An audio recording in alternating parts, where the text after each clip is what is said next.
universe doesn't speak English, it speaks frequency. And this is the most honest language in the world. Think about it. If you say something in a language, you may doubt it inside of you, or you could even lie to yourself.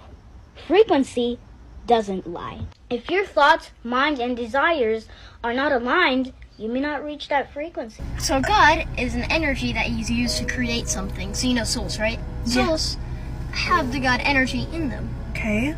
So let's say you took away the God energy from anything. It would just become nothing. Field. It's a field. That's fascinating. You can't ask it stuff. You can pray to it. You can? Yeah, you can. You can.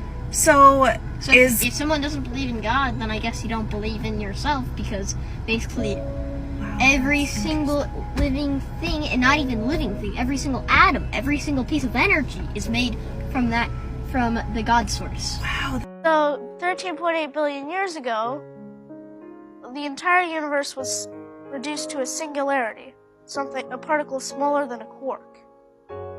However, if gravity is always working, i.e. if you jumped off this building, you're not going to fall 15 seconds later, you're going to fall immediately. So if gravity is always working, then and if the singularity was always there, like some atheists try to say, then the universe should have no age. It should be infinitely old. But it's not. It has an age. It's 13.8 billion years old. And something can't come from nothing, because it would have to exist in order to cause itself to exist, which is illogical. So therefore, something other must have created the singularity. And that something other we observe as God. What is God? Okay, so a lot of people think God is, quite in the biblical sense, a guy sitting up on a cloud who controls the universe, frankly, and has created all life. But my definition of God is not like that. I don't believe God is a person or entity. God is just another form of energy. Well, actually is energy. Himself, well, not even himself, itself. For the fact that you look at the Bible and other really, awesome but extremely vague and unreliable sources in religion that, hold these sources that we find and facts that we find, or so-called facts that we find, and really a lot of people think it's just about faith.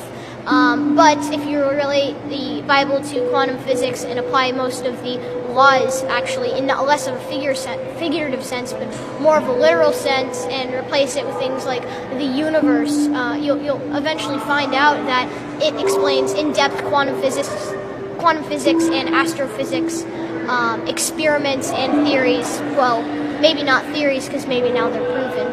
Who knows? Maybe the Bible isn't a story of something that happened on Earth, but maybe a story of how our universe began. For the fact that, honestly, I don't really buy into the literal biblical sense, like, God is literally a guy who looks like us, who sits up in an alternate realm that's in our clouds and, watches over all of us. But I guess you could say that he's an energy form that created all, and is everywhere and nowhere at the same time.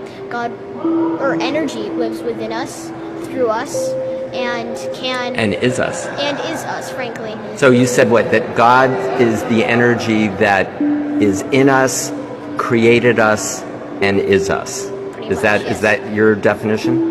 Yep. I don't want to put words in your mouth. Sort of, yeah. God is energy. That's my thing. And I mean, like, you look at dimensional theory, and eventually we have, a singularity at the beginning of the universe that is energy. And then, eventually that begins to slow down in vibration due to entropy or some other law of that sort. And then, first you get photonic light, and then that slows down, and then we get matter, and then that slows down. And then who else knows what comes next? We have gravity, and then we have time, all coming in at one sense. And I mean, does that sound like origin story to you? It kind of does a little bit to me.